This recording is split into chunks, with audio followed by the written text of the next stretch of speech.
You know what? I've learned that the hook is more important than the content. What? Listen, if you're watching this, hello. My name is Gillord, and we have Jorim and David. And you will not believe this, but we just spoke about urgency. And if you want to get started something, you got to be doing something. So this is our podcast, the first one, and we just met right here in Tirana, in Albania. There was an event.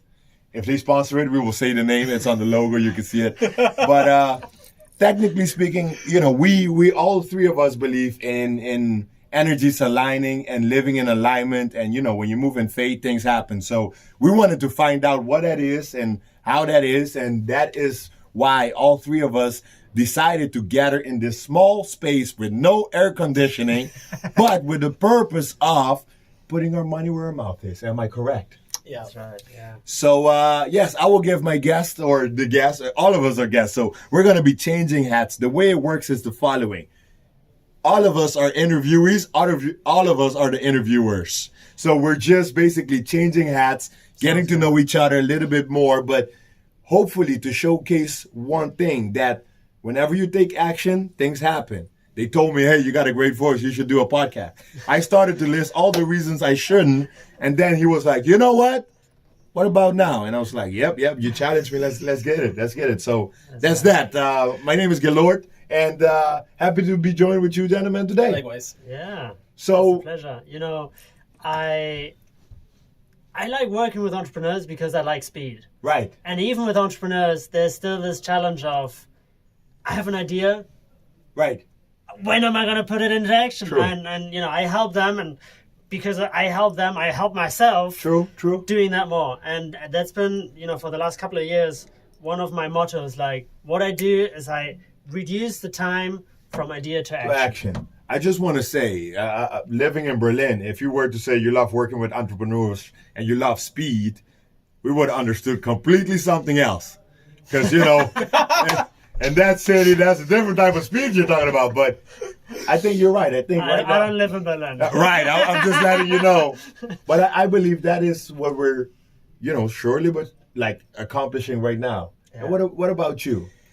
I would say, like, after listening to all the presentations and all the interactions with the different speakers of the event, that this was kind of like a really interesting thing to explore.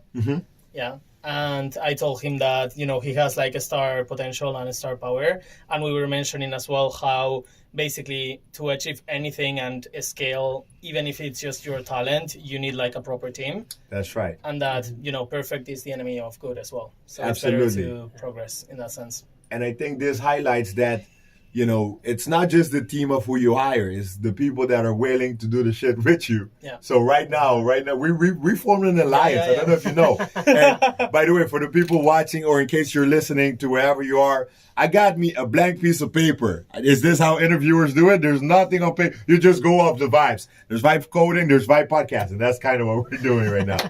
Listen, there's a lot of topics that we could cover in, because this could be hours long, but it could also be like, we started. What about how does the first 10 and 20 minutes look like? But I think what we already kind of spoke about, and it's the alignment that we were talking about, is you moving over 4 years ago to Spain, you considering to change location right now. So I kind of want us to touch on that topic of whenever the universe, or whenever you feel like it's time, or whenever maybe you don't feel like it's time, but it's the right time.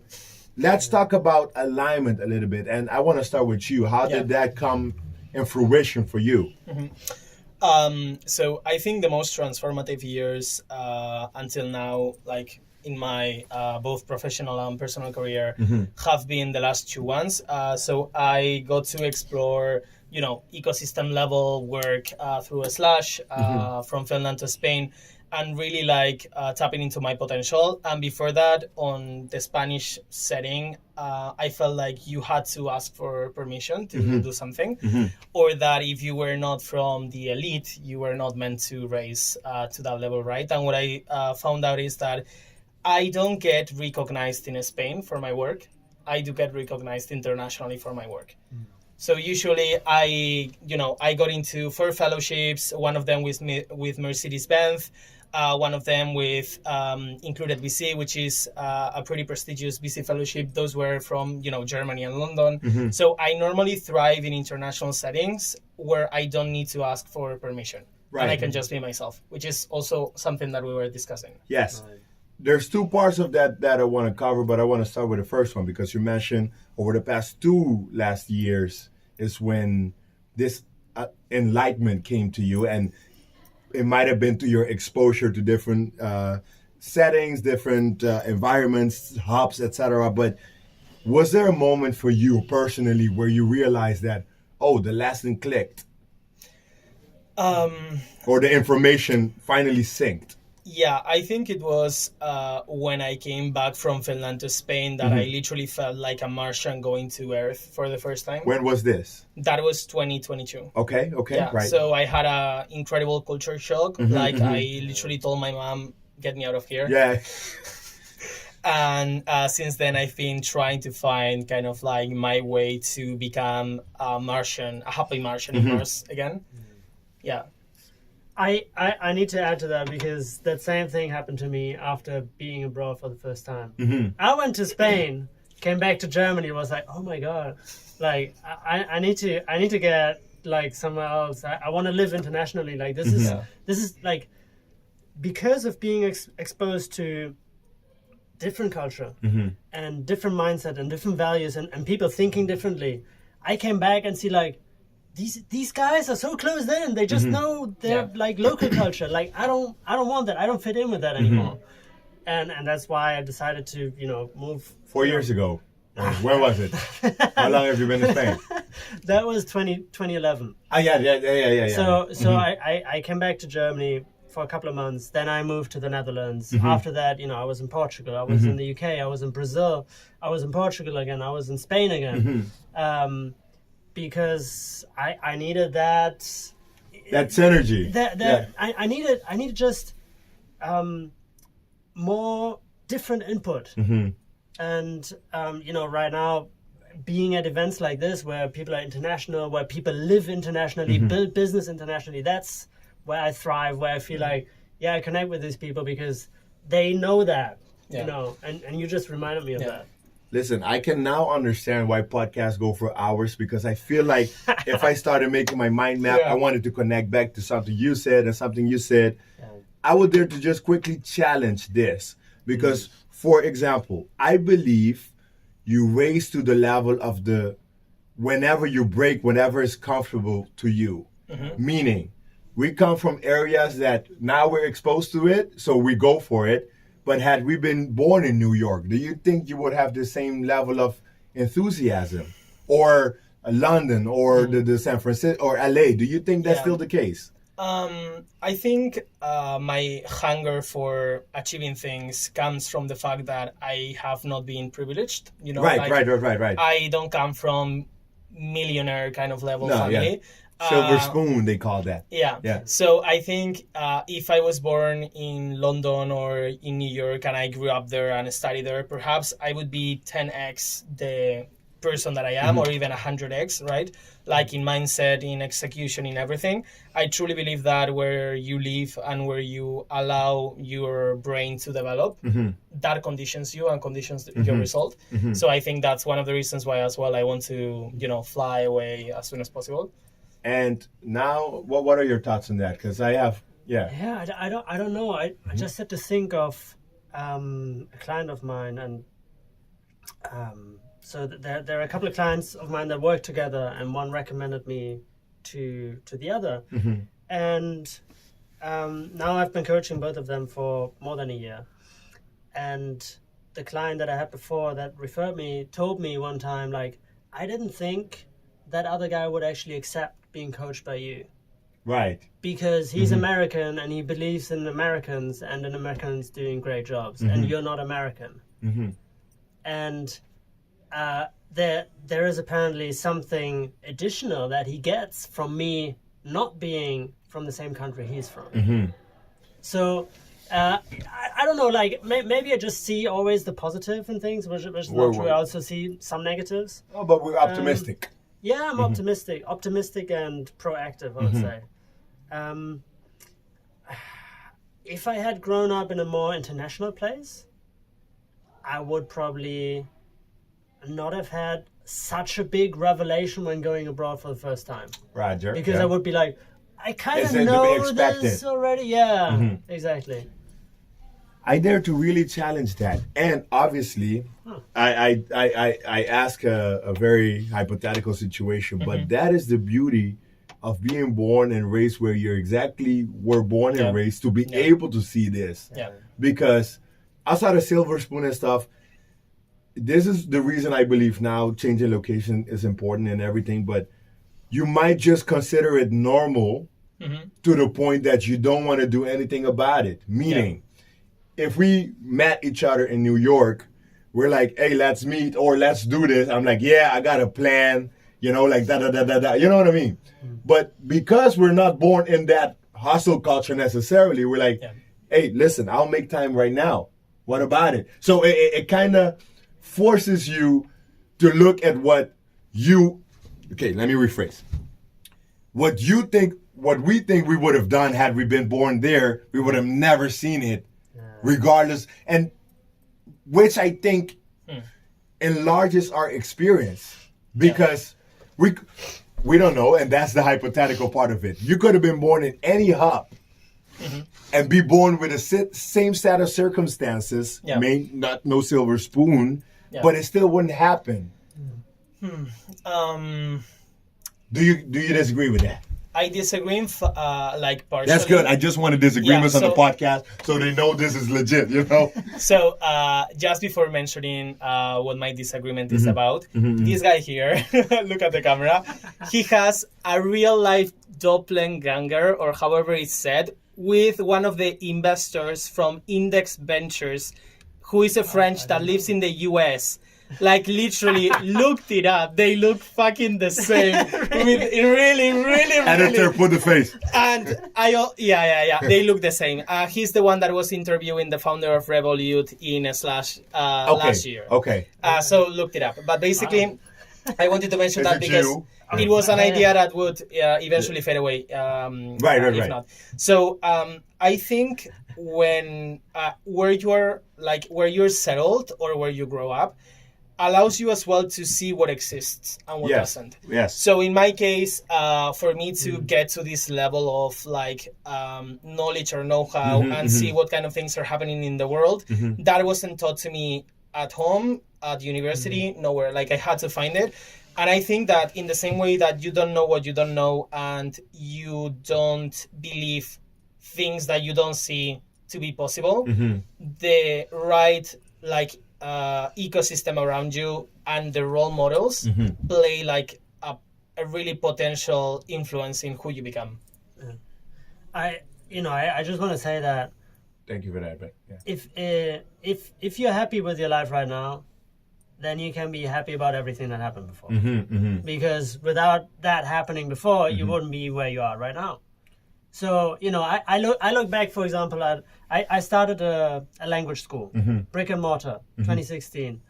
And I didn't even know the word entrepreneurship. I started because I was like, hey man, there's something missing. Yeah. People go abroad, from universities. I was at university at that point. People go abroad, they have their certificate. It has C1 or B2 of that language. And then they arrive there and they understand nothing. Yeah. They cannot even have a conversation. So, I'm not going to fix the system. I'm not going to go and fight the framework and, when you get what level or whatever. I'm just going to offer language classes that actually focus on speaking. Yeah. And people sign up for that. And then we had, some regional, some success in the city and all was good. And if I now look back and think if I had the international business-minded entrepreneurial environment I have right now, I would have scaled that shit. But I had no idea about that. I had no idea about anything that had to do with entrepreneurship. I was watching the podcast, implementing things, but I didn't have people there who had done anything like that. Nobody. But I look back now and was like, well, that was a great experience. That was a great experience, and then I left it, and I'm not involved in that anymore already for many years. but it has shaped me. And it means that I can relate, especially to early stage founders, because even though I've never received any investment, I know the kind of conversations and the kind of situations they get into in the beginning. Which forces me to ask you a Reddit-like type question. Go ahead. Would you rather have 50 million right now or an opportunity to reset your life with all the knowledge you have? Think about it too. Or 100 million, whatever number is big to you, okay? Yeah. Don't tell me 50 million ain't much, I need $1 billion. Whatever number is high to you, would you rather have that cash now or restart life but with all the knowledge that you have today? I think it would be fucked up to restart life with all the knowledge. Right. Because I would feel so lonely. Okay. Okay. Because then I would be the one who comes out of the womb and be like, let's build a business. Yeah, let's do Apple, let's invest in crypto and all of that, you know? They're like, what the hell are you talking about? I have to invest now, like long term. Yeah. Compound invest. And you know, they're like, what the hell? You're like, I got a crazy idea. We sell book now, but one day we're gonna sell everything. What the fuck? Bow. No, so I would definitely go for the money. Okay, what about you? I would go back with everything that I know now. Even though, you know, my upbringing, like socially speaking, wasn't like the best one. I think it made me who I am, and also I'm a really hungry person. So I don't know, like food. No. I mean, I know. Ambition, hunger, like I don't know if driven, but like I'm a really anxious person. Like my anxiety drives me to achieve things. Like I cannot be like static, you know, like I need to be dynamic all the time because that's what my anxiety tells me to do. It's like my little voice here. So for me, it would be more about, you know, like perhaps influencing my life in a better way and having used opportunities that I didn't know existed because I wasn't exposed to them. So in that sense, it would have been better. And from this perspective, a really interesting analogy is that serpents like anacondas and boas and all of those ones, they grow in relation to their terrarium, you know? So how big the box that they are in is. So I want to be a really big fat anaconda, you know? I want to like occupy a lot of space and expand as much as I can in my life. So yeah. I don't disagree with what you feel. And I can understand that because I, in some shape or form, feel the same way. But something you just mentioned just clicked, because you might be the one with all the information, but if you're around people with no information, it's going to make you feel lonely. And not that I care about feeling lonely, because I also left my island at 19, so I knew my ambition were bigger than my city. But because of that, and it's not to make myself feel good, I, one, have an obligation to tell him everything I know. But second, I don't know how I would have loved to be in a position where you're the only one that knows, and you mentioned something that clicked differently, because it will make you be isolated in the, like, with all the resources, but not able to share that. I think it would be frustrating, because it will be a bit of a challenge. Let's say, okay, well, the first years of age, you develop your cognitive skills, your language skills, you don't do anything. And then you're like 6, and you're like, I have this great idea, and people laugh at you, like, yeah, that's so cute, I man. mean, you can build it, but still, at 6, you lose your childhood in a way. You lose play, you might lose. You might lose. And this is going to sound crazy, rest in peace, Michael Jackson. For as great as he has been as a singer and as a celebrity and everything, from afar, I didn't know him, obviously. But I could have seen he was chasing that feeling of something he lost early on, because the price he had to pay to achieve the level of greatness he achieved, which for us is that anaconda we're talking about. Let's say in the entertainment, he is the biggest anaconda there's ever been. However, you could see how, because he didn't get to just play or walk in a supermarket or simply just do kid stuff, his soul yearned for an opportunity, a time and space where he didn't get. Yeah. So I would take the money. But it's to say, like, now that you mentioned that, it is indeed, which for, that gut, that anxiety you're talking about, now that you know, you do everything you can. Yeah. And I don't know if you would appreciate it the same had your circumstances changed. Yeah. Just like, had you been given everything, you might have not worked as hard as you work now. Yeah. Which is more, sorry, but it fills you more than the actual result. Yeah. I don't care about changing your opinion, but earlier we talked about how age influences how you're perceived by others. Mm-hmm. Yeah. So and that can be limiting. And I've not really experienced that, and I don't want to experience that. Mm-hmm. So give me the money. Hey. I'm at an age where people take me seriously. But also it's better. Also, it's better to prove all the naysayers wrong. Get to the level where you have fuck you money, which like burns triple to the people that told you that you couldn't do something that you knew you could and you eventually did. And you inspire others. Yeah, I feel you. That's right. I feel you, but I have one thing to challenge that thought. Once a lame, always a lame. Meaning, some people with a bunch of fuck you money still cannot buy the thing they look forward to the most. Not gonna mention any names, so our career hasn't even started. I'm not gonna boycott myself. But what I mean is, yes, when you think about it, yes, you prove the naysayers wrong.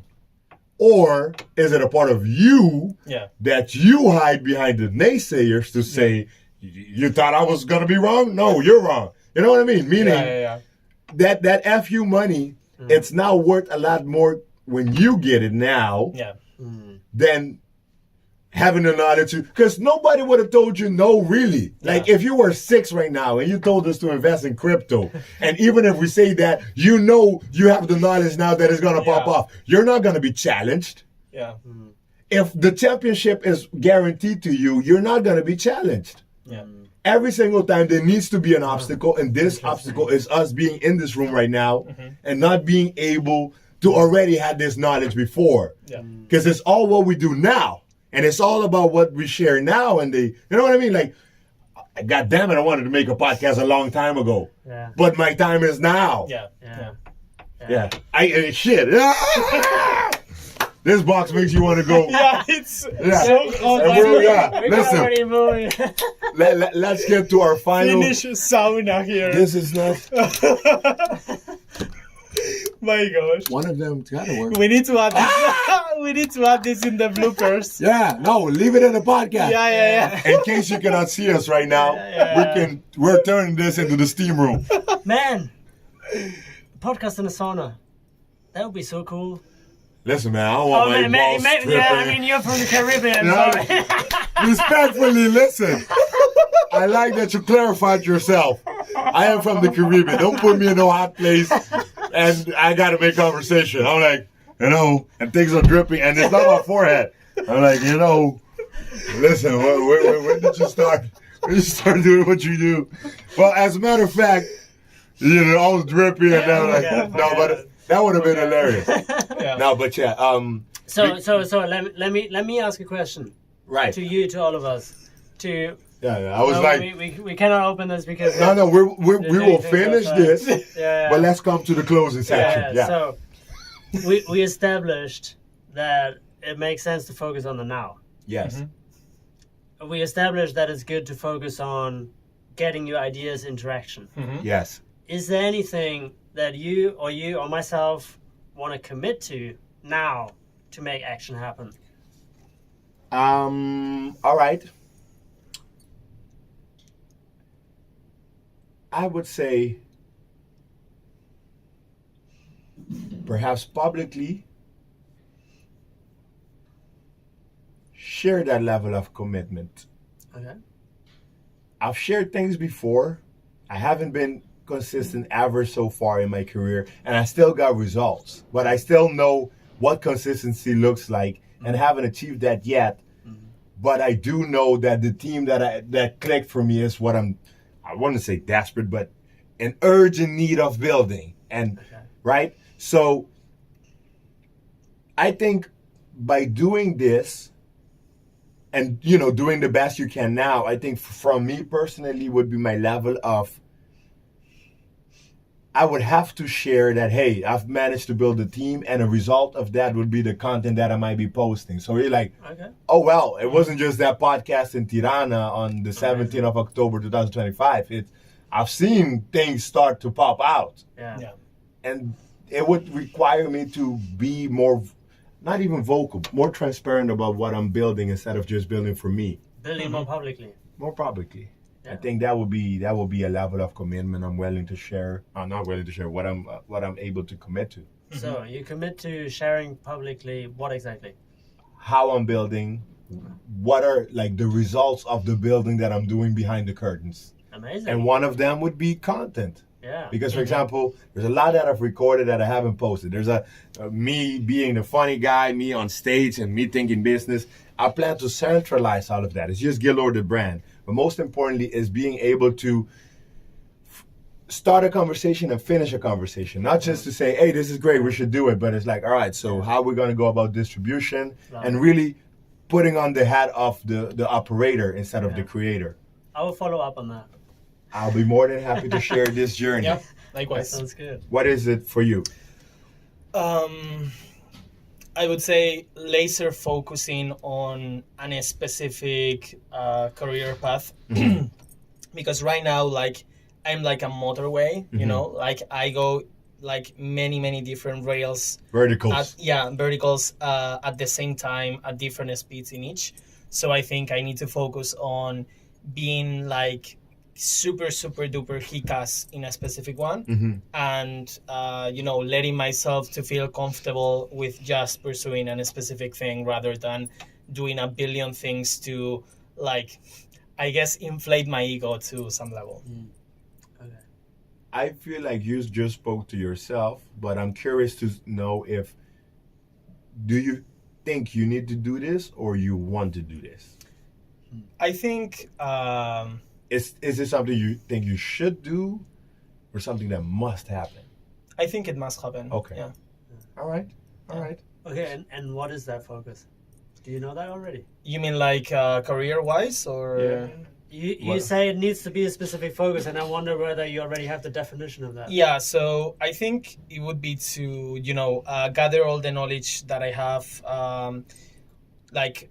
gathered with all the fellowships in venture capital and everything, because I still don't feel ready, and I think I am. And I see people that are less ready than me doing it already, so I think I need to leave this perfectionistic mindset out of the room and really try to just go in with everything and do it. Yeah, I love it. You know what? Before you say something real quick, I trust this process so much that if this thing is not recording, I'm willing to do it again. Just for you to understand the level of, let's fucking do it this time. Yeah. Because there's no way I know whether it's recording, but I just want you to know that I would do it again. Yeah. All right, what is it? I'm nervous because Now he's nervous. because it happened before. I look at the microphones and they're green, so I'm like, yeah, it's connected. No, but is this recording? Look, if the green light goes off after 10 minutes, then it's not up. recording. Okay, Roger. But it's just to highlight how much are we willing to do without having to share with the world, but to actually do the work. Yeah. Meaning, if this don't ever air, what you do with it? But that's where I'm at. So far, and going back to what you were mentioning, everything I have done in my life that was properly executed and delivered results was something that I shared publicly. Because then it's I'm not failing, I'm doing it no matter what, I'm going to take it from 0 to 1, even if it costs my life. Okay, and I know you have to say something, but this is the part of having 3 hosts. Yeah. Because I do understand what you're saying, and please believe that. But in the process, for example, Would you then say you'd rather finish a project for the sake of finishing it, or for something that really makes sense? Meaning, just busy is not productive. I don't know how to quickly reword this, but is this something you feel like, regardless, I share publicly, or like it made sense to do? You know what I mean? There's a thin line that you're dancing between. Yeah. I would say, like, I don't know, like, if this would answer the question, but basically everything that I have done until now, it's like a manifestation of my inner self. Right. So I tend to try to get it to fully manifest who I am as a person, you know, and that to be represented in my work. Okay. Yeah. Because at the same time, for example, for me, how I would measure it, if it doesn't air, I don't feel that I failed for some reason, which has kind of been a bit. We're live streaming. That would have been awesome. That would have been awesome. But it really got me. But it really highlights, because that has been a bit of a Achilles heel for me. I don't find the fulfillment in sharing. I do, but the actual work to get it done, I don't think is as important as actually being in front of the three of you or in front of my stage. So now I'm working on, all right, if you're in charge of like this, make sure we share the work, because my work is done the moment we had that, you know. You know, when I started my previous podcast, and I'm going to answer the question right after, a friend of mine basically made me do it. Right. He didn't tell me to do it, but I told him, I have this idea of starting a podcast. He said, you know, starting a podcast is really easy. You just record a video and you upload it. I was like, fuck, now I have to do it. Yeah. Because in my mind it was like, well, I have to figure out this, set up this, try this, find the right microphone. I had all these things in my mind, and then he said, like, well, you just, you know, invite somebody on your Zoom, press record, and you're done. Yeah. And sure, you can have a really good production value, or you and just get it you know, done. set up the studio and everything. You can also do it very simple. You can just live stream to YouTube. You don't even have to record anything. You know, and you can also do first one and then slowly move to the other. I mean, there's so many different ways, but I think we're talking of going from 0 to 1. What I prefer usually is to just fail forward. Like just you know, get started, and then you figure out the rest. You figure it out over time. And you know, I talked to somebody who does podcasting professionally, and I asked him, like, hey, would you be willing, like you and her, would you be willing to be on my podcast? He's like, how many episodes do you have? I was like, 33. He's like, if you have less than 100, I'm not coming on your podcast. I was like, okay. So they mean you got to work harder to get to 100. So it means if I record a lot of podcasts quickly, that's good for that, right? It means, apparently for this person at least, that's the main metric they look at. Right, and that's my point. It could be 77 shitty ass podcasts, but just because they say that metric, you know what I mean? So look, Tony Robbins, right? Oh, he was asked, like, how did you get good at public speaking? He's like, I fucking do that a lot. Yeah, true. And it's like, in the beginning, he said, like, I did I did presentations as many as possible in a week. So he did like 10 hours of meetings in a week where others did 1. Of course he's going to develop faster. No, of course. But then, for example, that person would seem to measure metric in thinking, if you don't achieve this number, it might not be worth it. It's a proxy. But for example, a God-given talent is my voice. Somebody can do 1 to 100 episodes and still not have the voice. So then are they measuring that I did 100 or not? Or do they buy into what I'm saying? Who knows? I'm curious. Who knows? Maybe you would have asked him and he'd say, on your I podcast, would've man, been like, I'm in. Listen, and see, this is the thing about podcasts. You want to go different angles with it. Yeah. Because I know you have to finalize. Yes. And I just thought of one thing, and I hope this is, if anything I can share with these people. I just realized one thing. No matter how great you are, it takes another thing or person, I would consider it a person or a sign, to show you the direction or what is possible. Meaning, Michael Jordan could be as great as a basketball player, but it wasn't until somebody gave him a ball or he found the motivation and, you don't think I can ball? Okay, I'm a ball. But something, or ideally someone needs to be able to just, because you're already on your path. They're not changing, they're not doing anything. They're just like, hey, I think you should do a podcast. And then they help you to cut off the bullshit by telling you, it's just posting. What is wrong with you? Yeah. So I hope everybody can find that in a person, because it doesn't have to be your family or friends.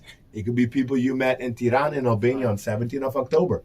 So, as we're trying to be great hosts here, I would give you the opportunity for making him get to his final word. What do I need to ask? The question that the I question that, Oh my gosh. What is one thing I want to commit to? No. Maybe another shit. one. Oh, you give me another one. Oh. You got it. Yeah. Like, so you coach people for a living, but like, how would you coach yourself if you had to coach you? On TikTok and Instagram and social, they were like, clock it. Okay.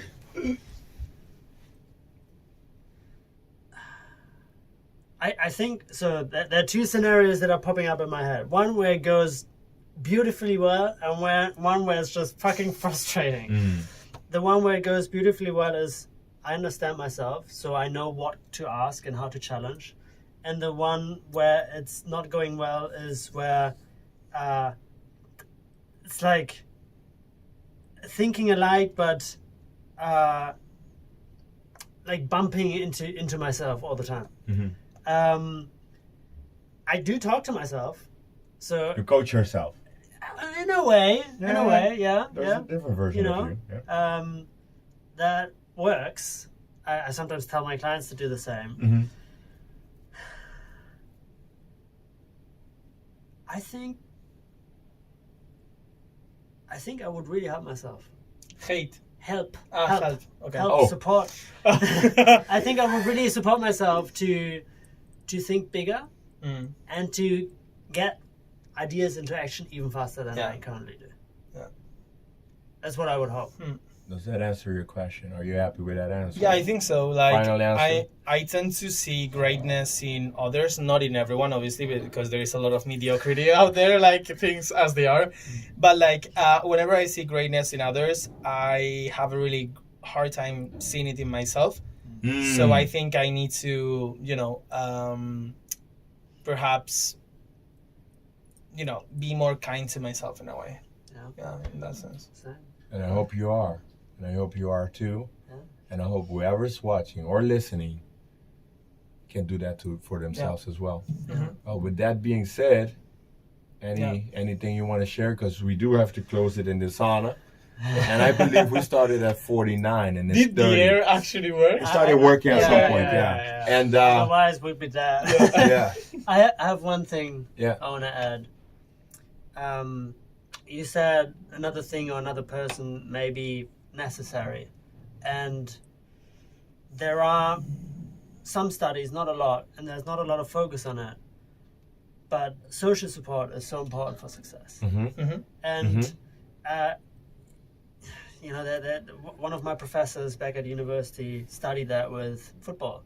They looked at 12-year-old football players who were in the development center in the Netherlands, and followed them for a couple of years, and then checked who got into first league, doesn't matter which country, and then they did all kinds of tests and leg strength and how hard did they kick and how fast did they run and social things and psychological things. They made them fill out a lot of information, and one of the for some people surprising results was that social support was a major predictor. It was not the strongest one, but it was a major predictor of success, and it makes sense. It freaking makes sense. If you feel lonely, if you don't have anybody who drives you when it's raining, if you don't have the monetary support, if you don't have somebody who tells you, man, your diet is crap, you're not going to achieve it.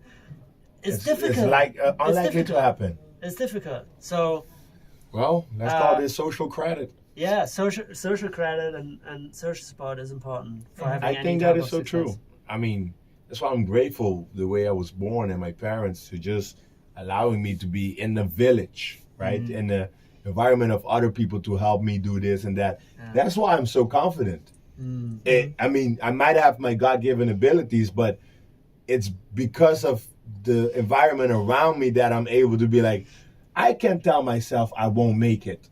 That's how the level of Nice. it's been around me. And this is why being around this, you feel that. And I know for you, this is something that, okay, the States could mean, but look at you experiencing it right now. Yeah. So it might not just be the location. No. It's just the people. Yeah. We need to freaking get good people. Yeah.